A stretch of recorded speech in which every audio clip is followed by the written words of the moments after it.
Students, कैसे हैं आप सब। हाँ जी स्टूडेंट्स, आज हमने एक्सरसाइज नंबर 1.2 का क्वेश्चन नंबर 4 सॉल्व करना है। ठीक है, क्वेश्चन नंबर 4 क्या है हमारे पास, find the rational numbers p and q. आपके पास ये क्वेश्चन है, इसमें आपने पी और क्यू की वैल्यू फाइंड करनी है। अब ये देखें ज़रा, यहाँ पे आपके पास सिंपल है, लेकिन इधर इसको देखें आप, डिनोमिनेटर हमारे पास क्या इरेशनल है। पहले हमने इसके डिनोमिनेटर को रैशनलाइज करना है, जैसे क्वेश्चन नंबर 1 में किया था। फिर हमने कंपेयर करके पी और क्यू की वैल्यू फाइंड करनी है। चलिए मैं आपको बताती हूँ स्टेप बाय स्टेप कैसे इसको हमने करना है। ठीक है, 4 find the rational numbers p and Q. यहाँ से पी क्यू की वैल्यू फाइंड करनी है आपने यहाँ पे लिख ली है इसको। ठीक है, इज इक्वल टू आपने पूरा क्वेश्चन लिख लेना है यहाँ पे। ठीक है, चलें इसको सोल्व करना है और हमने इसके साथ कंपेयर करना है। ये यहाँ से पी और क्यू की वैल्यू फाइंड करनी है, ये एज इट इज़ आप लिखते जाएंगे। ठीक है, इसको हमने ऐसे लिखते जाना है, इसको हमने सोल्व करना है। तो देखिए स्टूडेंट्स, यहाँ पे 8 - 3√2 ओवर ये क्वेश्चन नंबर 1 आपको याद है ना, आपने डिनोमिनेटर को रैशनलाइज किया था बिल्कुल वैसे ही। यहाँ पे 4 + 3√2 है, आपने मल्टीप्लाई और डिवाइड किसके साथ करवाना है, यहाँ पे प्लस का साइन है तो क्या आ जाएगा यहाँ पे -4 - 3√2। ठीक है, मैंने बहुत डिटेल से आपको क्वेश्चन नंबर 1 इसका समझाया था। ठीक है, उम्मीद करती हूँ आप लोगों को समझ आ गई होगी। ये आपने एज इट इज़ लिखना है, इसको आपने कुछ नहीं करना। अब देखिए आगे, फिर मैंने क्या बताया था क्वेश्चन नंबर 1 में, इसको इसके साथ मल्टीप्लाई, नोमिनेटर को नोमिनेटर से मल्टीप्लाई, डिनोमिनेटर को डिनोमिनेटर से मल्टीप्लाई करवाना है। इसको इसके साथ मल्टीप्लाई करवाएंगे, मल्टीप्लाई के साइन लिखने के बजाय हम इसको ब्रैकेट में ऐसे लिख सकते हैं, बाद में मल्टीप्लाई करवा लेते हैं। ठीक है, चलें, और डिनोमिनेटर को आपने डिनोमिनेटर से मल्टीप्लाई करवाना है। ठीक है, is equal to P plus Q √2। चलें, अब हम मल्टीप्लाई करवाते हैं स्टूडेंट्स। 8 को पहले इन दोनों के साथ मल्टीप्लाई करवा दिया, 8 4 ज़ा, मल्टीप्लाई करवाना तो आता हो ना आपको। पहले इस 8 को आपने 4 के साथ मल्टीप्लाई करवाना है, फिर 8 को इसके साथ मल्टीप्लाई करवाना है, माइनस 8 को अब इसके साथ मल्टीप्लाई करवाएंगे, इसके साथ माइनस है। ठीक है, 8 3 ज़ा 24, 2 के साथ नहीं करवाना 8 को, क्योंकि अंडर रूट की वैल्यू अगर होती फिर हमने अंडर रूट के साथ ही मल्टीप्लाई करवाना था। 8 3 ज़ा 24√2। यहाँ पे भी अब इसकी बारी है, 3√2 को 4 के साथ भी करवाना है, फिर 3√2 को 3√2 के साथ मल्टीप्लाई करवाना है। जब 3√2 को 4 से मल्टीप्लाई करवाएंगे, 3 4 ज़ा 12√2। ठीक है, ये भी माइनस है, ये भी माइनस है, माइनस माइनस प्लस। 3√2 को जब 3√2 से मल्टीप्लाई करवाया हमने, तो ये देखें सेम वैल्यू को जब सेम वैल्यू से मल्टीप्लाई करवाएंगे, ये भी माइनस का ये भी माइनस का, तो माइनस माइनस प्लस, तो 3√2 का क्या बन जाएगा, ये स्क्वायर।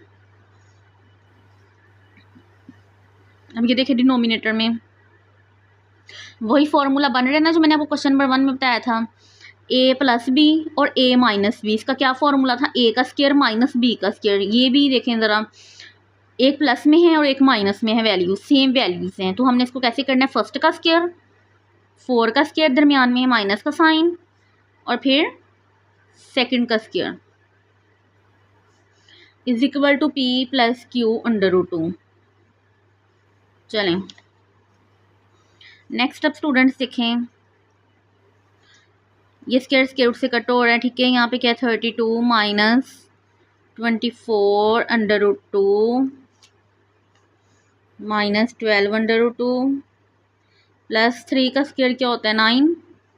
स्क्वायर स्क्वायर रूट से कट हो गए, यहाँ पे क्या रह गया, 2, दोनों का स्क्वायर है ना ये, ओवर 4 का स्क्वायर 16 माइनस 3 का स्क्वायर 9, और ये स्क्वायर स्क्वायर रूट से कट हो गया, क्या रह गया 2, और इस साइड पे हमारे पास क्या है, ये एज इट इज़ आप ऐसे ही लिखते जाएंगे। ठीक है, चलें 32 माइनस, ये दोनों स्क्वायर रूट वाली वैल्यूज़ हैं, ये भी स्क्वायर रूट 2 है, ये भी स्क्वायर रूट 2 है, तो इन दोनों को हम सॉल्व करेंगे। मैंने बताया था ना आपको, जब प्लस माइनस करवाते हैं तो हम उनके कोफिशिएंट्स को ही देखें, यहाँ पे 24 है और यहाँ पे 12 है, इनको हमने ऐड करवाना है या सब्ट्रैक्ट करवाना है, जो भी हो रहा है √2 ऐसे ही रहेगा हमारे पास। तो माइनस माइनस प्लस 24 √2 और 12 √2, दोनों को ऐड करवाएंगे, कितने √2 बन गए, 24 और 12 कितने बन गए हमारे पास, 36 √2। तो ये ऐसे आपने लिखना है, 36 √2। ठीक है, 9 2 ज़ा 18।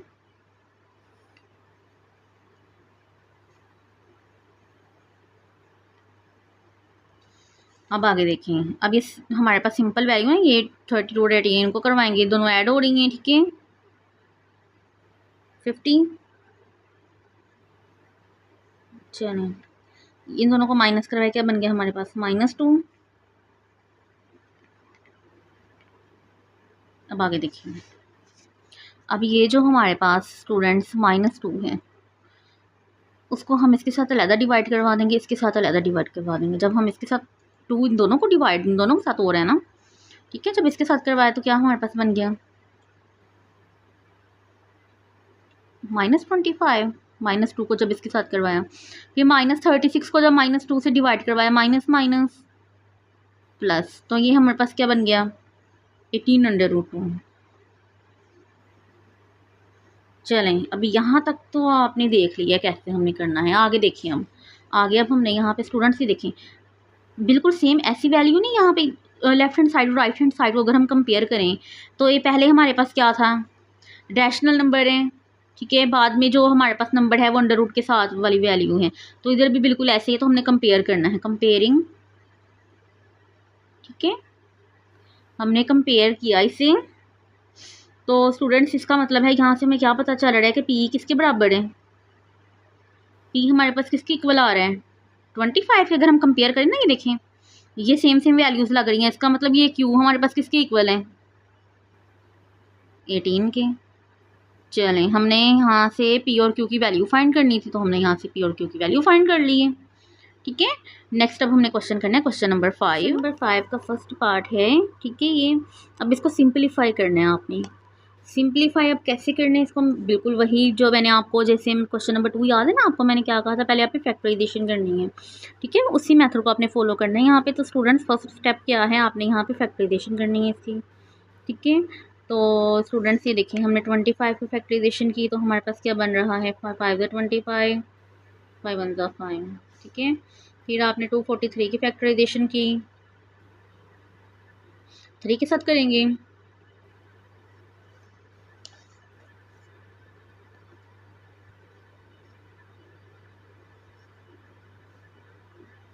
चलें 243 की भी कर ली है। 16 की फैक्टराइजेशन करनी है, ठीक है। चलें 16 की भी कर ली है। 8 की भी कर ली है, ठीक है। चलें अब हम देखते हैं हमें सोल्व कैसे करना है इसे। क्वेश्चन हमारे पास क्या था 25, 3/2 मल्टीप्लाई 243, 3/5 ओवर 16, 5/4 मल्टीप्लाई 8, 4/3, ठीक है। चलिए इज इक्वल टू 25 की फैक्टराइजेशन की हमने, क्या हमारे पास बना 5 का स्क्वायर, ठीक है, मल्टीप्लाई 243 की हमने फैक्टराइजेशन की, तो देखिए 3 कितने टाइम है 5 टाइम, 3 की पावर 5 ओवर 16 की क्या बन गया हमारे पास, 2 की पार्ट क्या आ रहा है हमारे पास 4, 8 की क्या बन रहा है 2 की पावर 3, ठीक है। ये देखिए स्टूडेंट्स 2 से कट हो रहा है, 5 से कट हो रहा है, 3 से कट हो रहा है, 4 से कट हो रहे हैं। ऊपर क्या रह गया हमारे पास 5 का क्यूब, ठीक है, और मल्टीप्लाई बाय स्टूडेंट्स आगे है 3 का क्यूब ओवर 2 की पावर 5 मल्टीप्लाई बाय 2 की पावर 4। चलें अब स्टूडेंट्स यहाँ पे हमारे पास 5 का क्यूब किसके इक्वल होता है 125 के, ठीक है। 3 का क्यूब हमारे पास किसके इक्वल होता है 27 के, ओवर 2 की पावर 5 किसके इक्वल होती है 32 के, और 2 की पावर 4 किसके इक्वल होती है 16 की, ठीक है। चलें अब हम मल्टीप्लाई करवा देते हैं, 125 को हमने मल्टीप्लाई करवा दिया 27 से, तो हमारे पास आ रहा है 3375 ओवर 32 को 16 से मल्टीप्लाई करवाया 512। फर्स्ट पार्ट सोल्व हो गया क्वेश्चन नंबर 5 का, ठीक है। स्टूडेंट्स हम इसकी कटिंग नहीं करवा सकते थे ये, और हम इसको शॉर्ट फॉर्म में नहीं लिख सकते थे, ठीक है। इसलिए फिर हमने इसको फ्रैक्शन में रहने दिया, डेसिमल में लिखना है, डिवाइड करके डेसिमल में लिख दें, फ्रैक्शन में हमने इसको रहने दिया, आंसर भी बुक में फ्रैक्शन में ही है, तो बस हमने यहाँ तक इसको सोल्व कर लिया, ये हमारे पास इसका आंसर आ गया, ठीक है। चलिए अब नेक्स्ट जो पार्ट है वो मैं आपको नेक्स्ट लेक्चर में समझाऊंगी, ठीक है। सब बच्चों को उम्मीद करती हूँ समझ आ गई होगी। अगर किसी बच्चे को किसी कंसेप्ट की समझ नहीं आई इस क्वेश्चन में या क्वेश्चन नंबर 4 में, कमेंट में लाजमी पूछे, ठीक है। चैनल को लाजमी सब्सक्राइब करें, वीडियो को लाइक करें, शेयर करें, ठीक है। अल्लाह हाफिज़।